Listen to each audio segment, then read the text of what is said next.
So let's get some colour onto this hillside. I've added to my palette some cadmium yellow, medium and pale.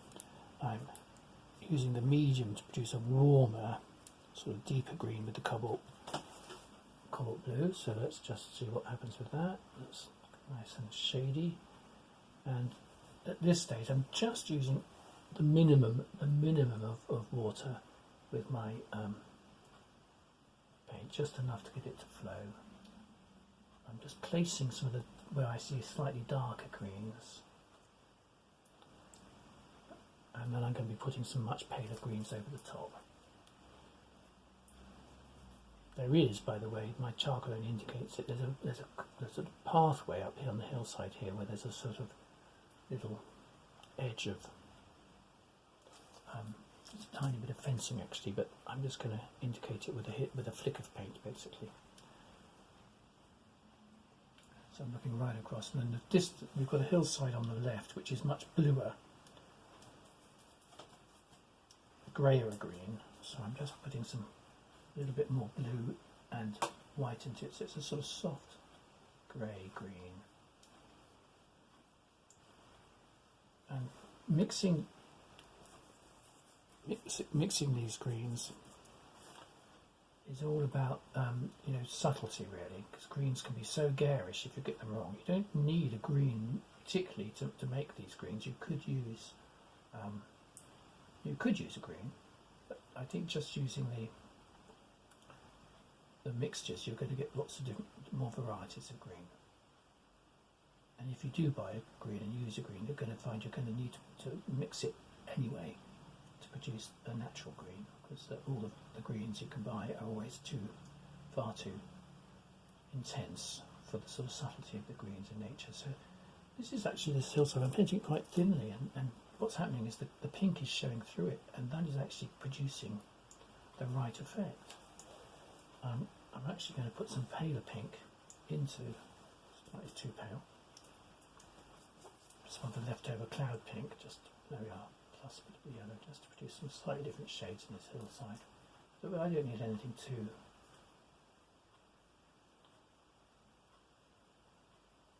dramatic, so just some washes of colour. Remember, this hillside is in half shadow, so it's not lit up. So this is the one with the less going on, and because I've got a bit of burnt umber left, I'm now going to add that to my green. And it's basically, this hillside's got some slightly different shades of growth on it, where there are sort of, it's got a gorse and heather, I imagine. So I'm just going to indicate that sort of like camouflage patterns really, and also the top of the hillside has got a little edge going right, so I'm just picking that up.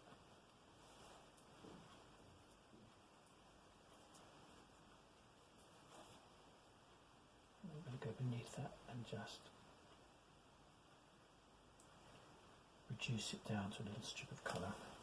I've actually just put a tiny bit more yellow into my green for this top edge of the hill where there's a little bit more light.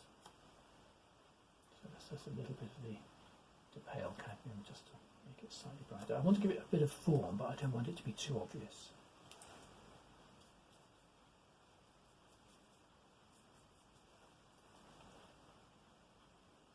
Just going to put another thin layer.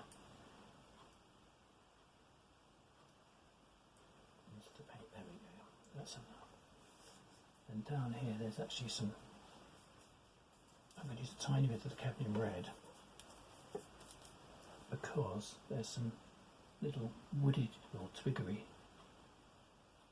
This was taken at Easter time, so it's early in the season. There was a little bit of woodland down here. That tint of red is just capturing the sort of colours of the bark. Again, it's a subtle thing, it's tonally very, very similar to the surrounding area. So just trying to sort of indicate that with a few flat strokes. It may be I need to go back and put a hog brush into that and produce something slightly more textured, but for the moment it's just an indication that there is something different there, so it's not just a uniform, not just one colour. And again, just what I'm doing with my green is I keep slightly adjusting it, so I'm making a slightly browner shade here or a slightly bluer shade there. It's just about creating the variety of colours really, with minimal shift, so that basically you've got the green you started with, then you just produce slightly, there was a slightly yellower shade up here, slightly browner shade down here, and so on. So it's nothing, I don't want it to be too strident. Let's come back to the main greens, and this is where we can use the brighter palette now, so we can go in, and I've added my yellow to the green, and it's where it's capturing the sunlight. So again, you need the flat brush. The reason is because you're painting down onto the rooftops, so you're going to be painting these at sharp angles.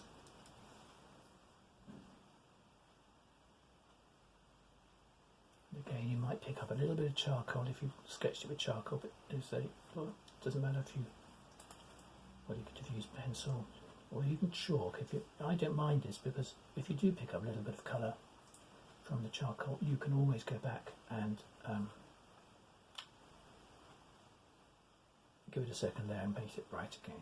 I've just noticed I have painted this over the ridge here, gone down a bit too far, so let's show you how that is solved. It's not a problem.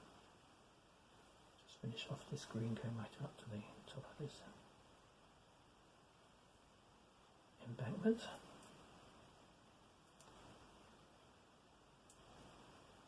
Coming down to the right of that rock. And again, if I need to get into these little edges, I just turn the brush sideways and it goes right up tight. Same here, chimney pot, I can paint it, the colour right up to it, and just leave, in fact I might even just leave the pink of the ground colour showing for that chimney pot. So I've gone down a bit too far here, so the simple solution is get a clean brush, damp it, and do this. So I'm just getting this clean small brush, and I'm going to just brushing over that green, shifting it a bit, and then you can get your rag, and there we are. It actually comes almost as high as the ridge to its left. So, in fact, my drawing wasn't quite spot on. It's only when I painted it I realised. So that's that ridge up. I got slightly too low. Now I've shifted it up into its correct position. So easy to correct mistakes like that if the paint's still wet. Obviously if it's dried you'll just have to paint over it later on. So let's keep going with this green, and I'm more or less mixing the paint with the brush here as I go, because each part of this scene is capturing the greens are slightly shifting. So it's very bright here above this bit of wall. And again, don't worry if you paint over some of the details, because you'll be coming back to those.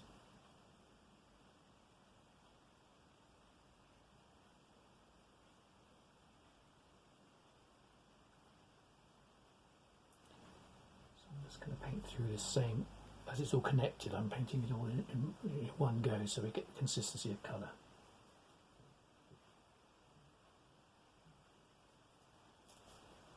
Slightly browner lower down. So I'm actually using little bits of my leftover burnt umber from the underpainting. That enables me just to produce some slightly different shades. Now let's come right up to the top in the sunlight. Now this is where I'm going to add some of my leftover pinky white from the sky, adding it into the greens, and see what's happening. We get this really bright edge, which is what we want.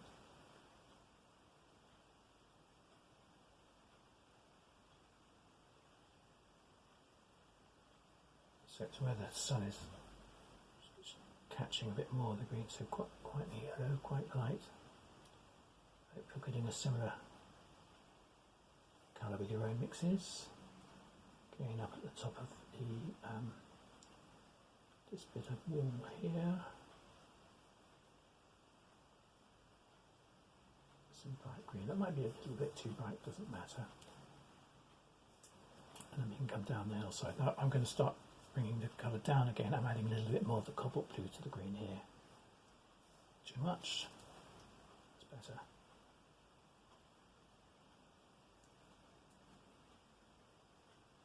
And yeah, it comes a little bit lighter on top here. So again, I'm sort of over painting some of the shadows I placed in. We're a little bit too down, but at this stage what I'm doing is I'm using the texture of the canvas, the canvas board.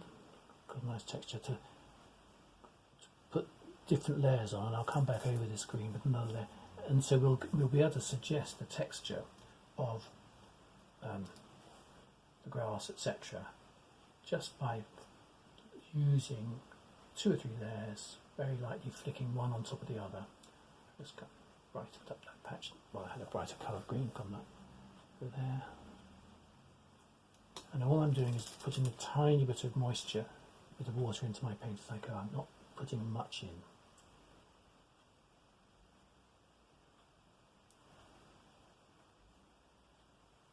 So we can go over most of this now with a fairly sweeping. There's a lot of tussocky texture on this bit of grass up here, but let me block in the main colour. And then I'll show you how to get the texture. So here we go down here.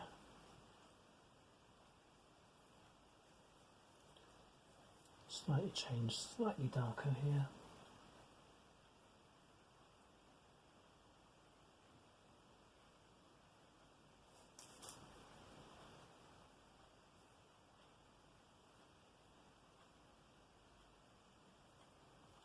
So now I'm going to take some of that red, just a smidge on my brush, some of the yellow, sort of orangey colour, and put a bit of orange, effectively, into the sort of middle shade of the green, just to produce these sort of slightly warmer colours in here.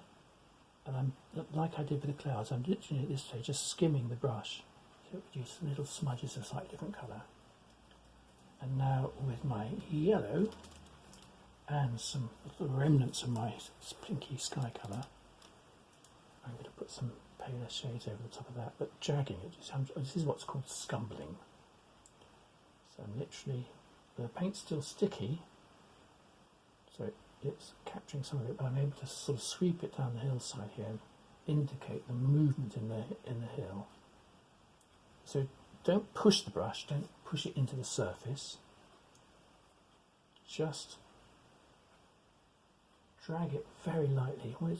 Try to see how little paint you can take off the brush. And it's a great way of producing enough texture. A bit too strong there, but there's a paler patch. I just push that in a bit harder.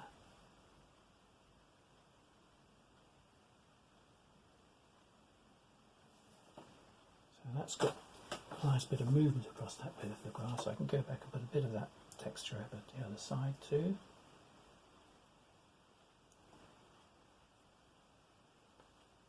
And I can go into the shadows. This one here is a shadow in the green. This is where I can mix a really dark green, adding cobalt to some burnt umber, and then we get a really nice dark shadowy green where this gatehouse is throwing a shadow onto the hillside.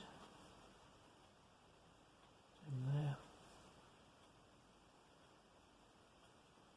So there's little shadows here and there. Maybe you need a smaller brush to do this, I don't know. That could go darker.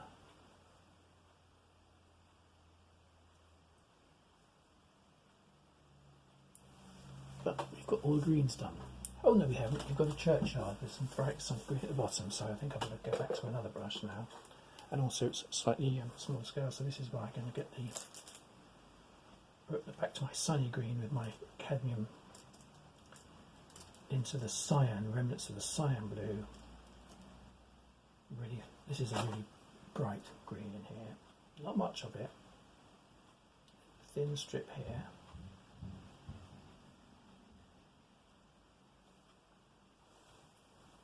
Just going in more carefully, and then it, from the gateposts here, it climbs up across the churchyard. I hinted where there was a figure. There's a figure in the wide-angle view walking in the churchyard, so I put him in just as a little smudge of burnt umber, and I will paint that in later, or paint him in later. So really sort of zingy, bright green down here. It's lovely because you've got this sort of play of sunlight coming between the buildings, which is perfect.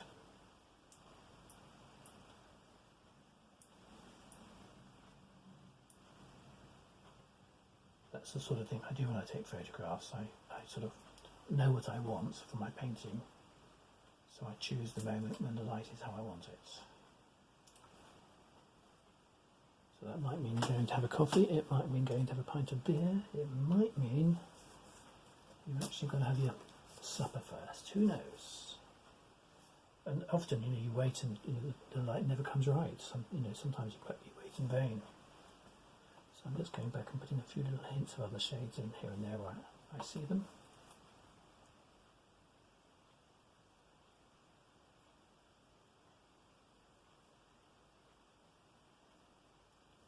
But, I think otherwise, okay. Oh, and some shadowy greens down in the bottom bit here. So back into my blue, adding more cobalt blue, and then a little bit of burnt umber to give a really nice shadowy green. So we've got some shadowy greens coming down above the wall here.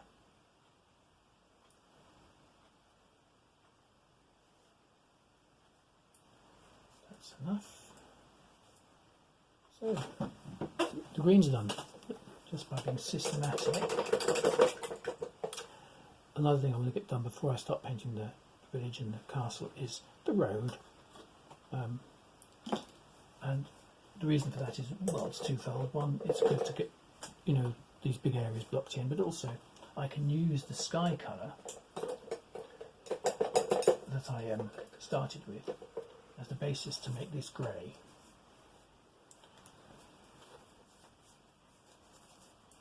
So if I now add some red, that cadmium red left over, into my sky blue. Not quite enough, I need to add a bit more.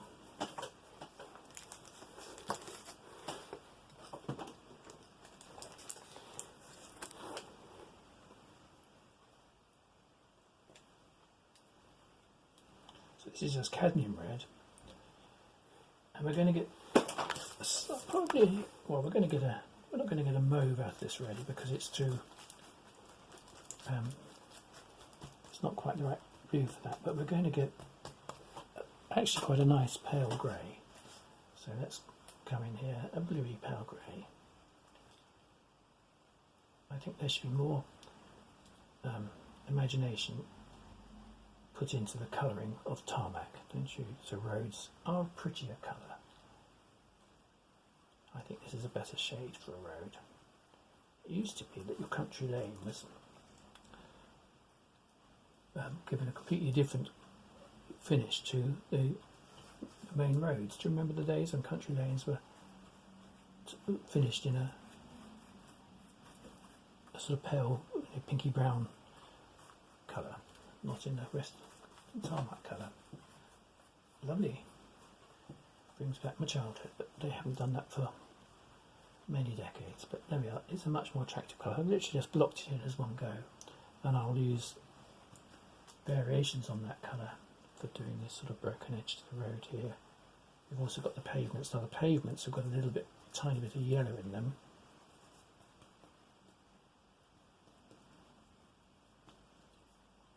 Here, so just a tiny bit too much. I think actually I need some more some white in a minute, but I'll just get a colour in. It's possibly a bit too green, but get those main colours in. It just gives us something to work, base colour to work from. And at the beginning, I put in shadows across the road using the burnt umber. So let me just see if we can make those shadows look more convincing. It's actually the church itself is throwing a shadow onto the road. And plus we've got the edges of the pavement. Just before I do that, so the pavement is just going to this, it needs some more white. The pavement's catching the sunlight, it's slightly creamier. But this is a great exercise for mixing greys. So you've got basically blue, and a cold blue which had a hint of yellow in it and red. So blue, red, blue and yellow with lots of white will give you grey. And in this instance we're getting the pavement grey is not the same as the road grey. So here we go. This is hopefully better colour. Yeah, there we are. Nice, slightly. How would we describe this colour? Well, I put in a tiny bit of my cadmium yellow to this road colour. That's produced this very nice soft grey. It's a bit clumsy there, but there's a little light on the edge of that pavement as it went round the bend. And don't worry if you don't get all these edges exactly as you want, they will sort of resolve themselves when you go back over. So there we go, we've got some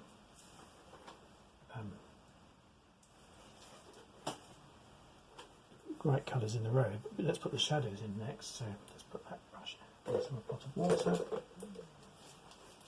And so the shadows, if I use my cobalt blue and cadmium red, I'm going to get myself a sort of purple shade, but it wants to be more blue than red.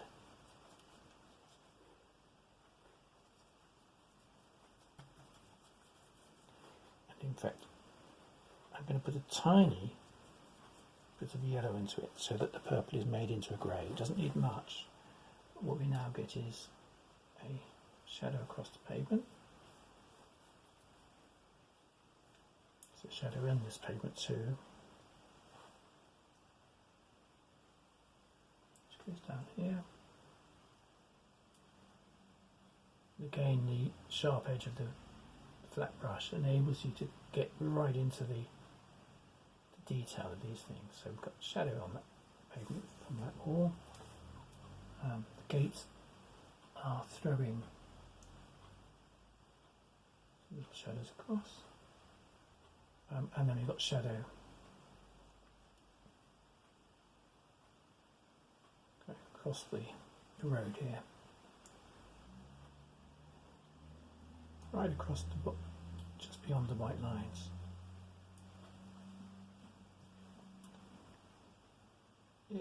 It should be fairly regular. My strokes look a little bit clumsy. What am I going to do is go back and tidy them up. So let's go back into my road colour. Yeah. I've indicated where these white stripes are down the road, but I'm just wondering if I might do them in a second too, just as we're on the road. I'm not sure, my road isn't a little bit too... Let's just go a little bit warmer in my grey down here, a little bit too cold in there, so I'll just put a hint more red and blue into it.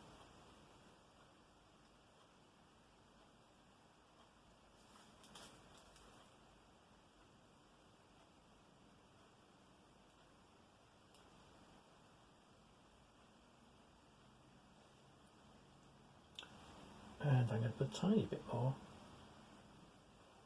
white in the road down here. It just seems to be a little bit more light on that part of the road. Again, it's another way of leading the eye in. just dipped the brush into the first colour and carried on, so I get a natural gradation without having to sort of, I'm not blending, I'm just literally changing colour on the brush as I go along.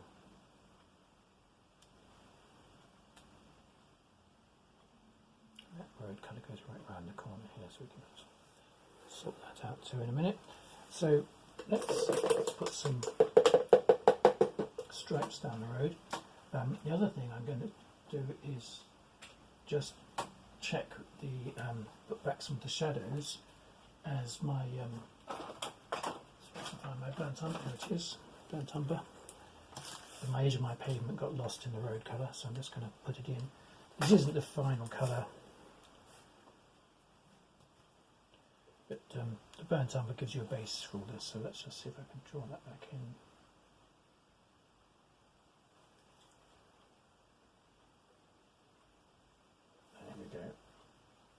I'm doing it now because if I'm too clumsy, I can always go back into my other palette, my road palette, and tidy that up.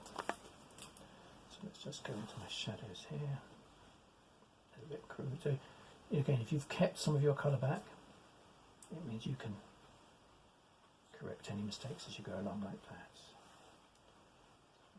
Darker shade.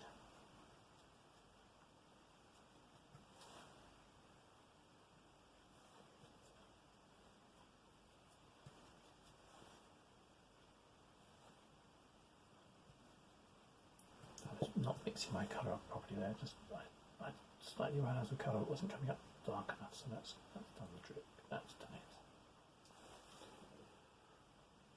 Use the same colour for some of the cracks in the pavement down here. Right, so I think we've got some shadows in here, so let's put them in my colour. So I think we've got the right colours for most of these ingredients. The pavement, etc. The road, and now let's put our white stripes in. Let's see if this works. The reason also I'm going to do this is because, actually we've got to get as far as the zigzags in a minute, because if I make a mistake, it's very simple to go back with the first colour. So let me show you how that's done. Let's just put it in sort of fairly crudely. There we are, white stripe. A little bit more there. So now, what I do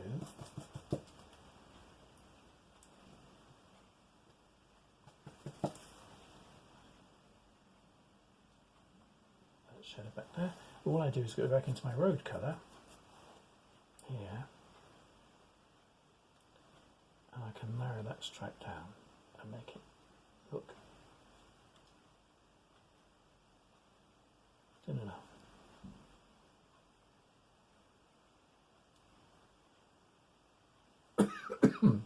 Excuse me. And same here. So just going back, as I say, same old trick. Keep the colour behind. Let's do it for this one here.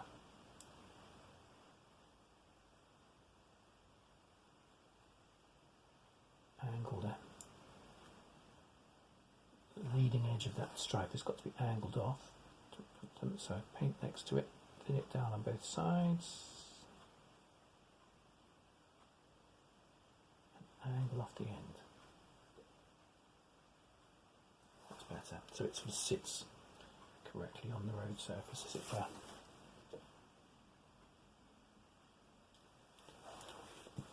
What we've now got, and again I need to refer to both photographs, is we've got the zigzags. Well, they're probably a bit tricky. Let's see how I can do it. Let's just see. We've got the zig. If I just use the edge of the brush, let's just see if I can zig and zag. And I'm counting the zigs. I'm counting the zags, and this looks a bit crude. Perhaps I'm getting a bit too big on them now. They sort of fade away here, but I'm down to the junction, and there's some more marks there. Don't worry if you this, actually I might use a smaller brush than this. So let's just put them down like that. So it's good edge to it, but it's probably just a little bit too just looking at where the jigs come relative to the columns there. So we've got here. So what I'm going to do is try and tidy it up. It's lost its brightness. Let's come back in with a bit more white.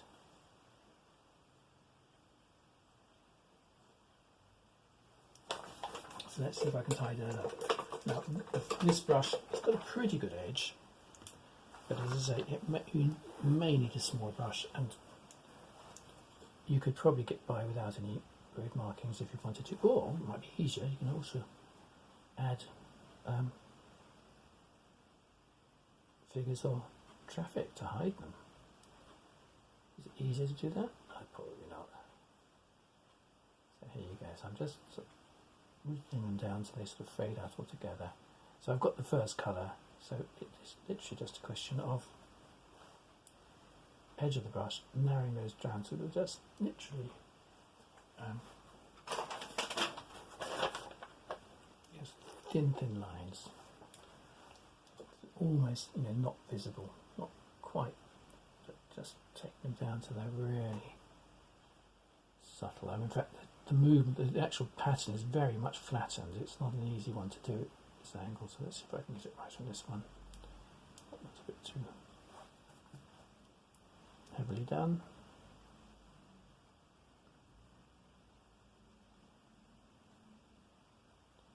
So I'm now painting into the gaps, if you like, the negative space, painting the road around them.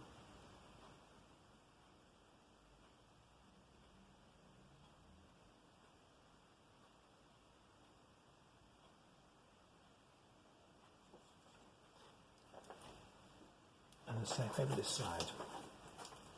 So, yeah, a little bit of patience. I know it's a bit of a fiddle. I don't want it to detract from everything else.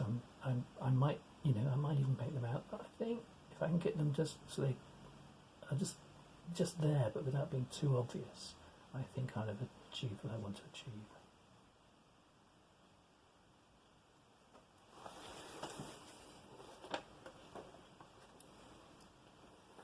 And now we can go back into some other markings. Go the other way. And there I'm just doing little flicks, because to be honest, it's not too obvious even in the photograph. So there we go. The yellow line's the same. I think I'll let the colour dry a bit for that, because the yellow lines, I don't want them to mix with the grey. They'll go green. So when that's dry, we can put the yellow lines in. But again, make sure you've still got some of the first colour left. And if you need to make sure it stays clean and bright enough, add a little bit of your, if you've got it slow drying gel, to the colour to keep it, just brightening that bit up there again, to make sure that it is going to stay sticky for long enough. Or mix it again if you need it. So there we go, we've got the hint of a few things going on with stripes and so on, and junctions down here.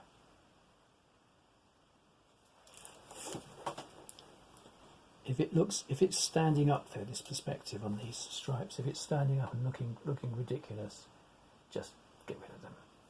I think it's a sort of, they're an optional extra. So, next video I'm going to be painting the buildings, the castle and the village. Thank you for watching.